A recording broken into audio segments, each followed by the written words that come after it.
Why you should quit your job. In this video, we cover some of the best reasons why you should quit your job. The point is to help you answer the question, should I quit my job?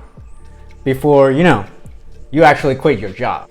So you don't make a huge mistake, or worse, you make the same mistake I did. Before we start, remember to smash that like button since it helps with the algorithm, and this video is free. Now, I don't know you specifically yet, so I can't tell you whether you should quit your job or not. But I'm going to cover some of the signs that you should quit your job based on my experiences and observations from people who have both succeeded and failed while quitting. Sign number 1. You are unhappy most of the time and you just hate going to work. Back when I was 21 years old, I got my first full-time job at what many will consider was the perfect place to be. To give you an idea, I worked at the Federal Reserve or Central Bank of my country as an economist. I will mess with databases and make projections all the time, dealing with numbers, that sort of thing. Now, people will always tell me how lucky I was and what a perfect job I had. And in many ways, they were right. You see, some of the major reasons why you should not quit your job are having responsibilities like paying the bills, having a spouse, or having dependent relatives. So a job that gives you a steady paycheck is super important when it comes to fulfilling these. As human beings, one of the most important needs we have is the need for certainty. And this job was great for that. Since I worked for the people who literally print the money, there was no chance of them going out of business or not being able to pay me, regardless of how bad the economy got. Moreover, most people who got into this bank stayed till they were old and retired. No one got fired ever, and the work was quite manageable with a very predictable 9 to 5. Also, the division I was in had great people. Many of them have become lifelong friends of mine, and I'm very grateful for that experience. If you ask about the money, every single year we had guaranteed raises and very cushy perks like children's scholarships, the possibility to get tuition reimbursement for furthering your education, whether in your home or abroad. In short, the perfect job. Now you might be thinking, okay, ML, but this sounds great, but why did you quit? I was miserable. I didn't find the actual work compelling. Nothing wrong with it, it just wasn't a good fit for me. Neither were the typical subjects we will discuss in meetings. Anything that had to do with in-depth macroeconomic models and statistics will go over my head.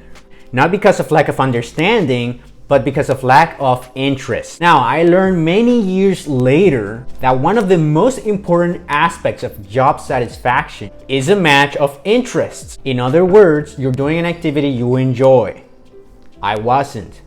This goes into our second reason to quit. What Tony Robbins calls the human need for variety or fun. Since I was bored with the topics, I wasn't fulfilling my need for variety. And that's why I was bored, with the exception of the occasional cool project that will come along. To be fully engaged with anything you do, you need to feel challenged, and you also need to feel like you have the ability to actually face that challenge. You can see this anywhere, from your local work office to the dating scene. People want a challenge. Now, please bear in mind that I take full responsibility for this, since I could have done more to find challenging tasks before quitting my job. And so can you. Start a new project. See if you can get transferred to another new, more exciting unit within your company, or even get a transfer to another city or country. These are all things you can do to spark your life again without having to quit your job. Third and fourth reasons to quit. If you're bored by the work itself, it's likely you're not fulfilling your human needs for growth and contribution. We need to feel like we're growing in our lives. And we also need to feel like we are adding value, that we're being useful to others. While the work I did was important, it was very hard to see the impact of it. Comparing the economic statistics of a country, GDP, exchange rates, exports, among others, is of paramount importance. but it sometimes lacks another important aspect of job satisfaction: seeing the positive impact you have on other people's lives. This is something that many studies have shown decreases burnout and increases job satisfaction and engagement. But back then, I didn't feel like I had it. And again, I want to emphasize that none of this is on my previous employers. I was a dumb, entitled prick back then, so I didn't own it and fix it myself. I didn't even know all of these things back then. So I feel like I'm not contributing, and I feel like I'm not growing fast enough. I mean, everyone expected me to go and get a PhD in economics from a good school and go back to the bank with a hell of a career in front of me. But I didn't want that. Economics wasn't really for me as a career, and I had further verified that with a master's in mathematics, which I got through sheer force of will.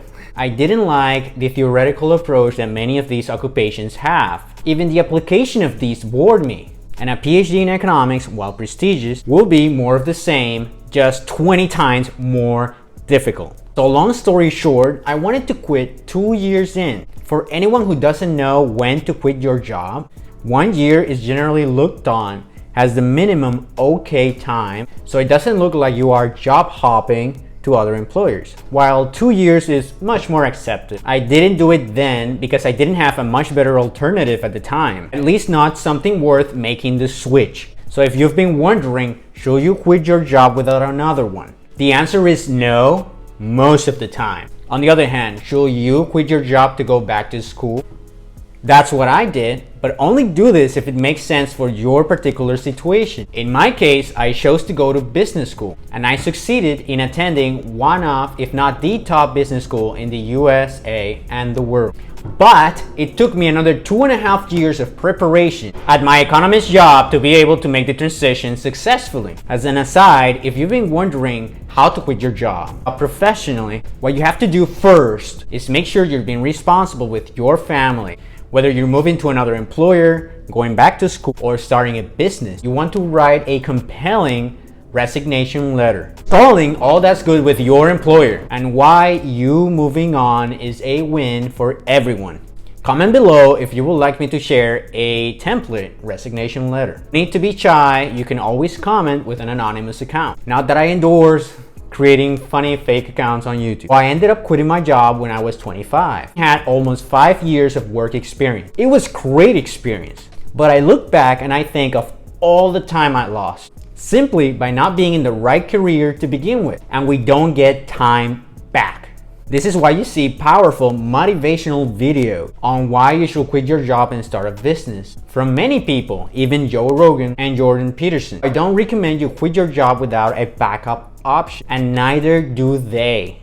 So don't waste your time. If any of this resonates with you, comment below. And remember, this channel is all about helping you find your ideal work life. So subscribe and hit the notification bell so you don't make the same mistake I did.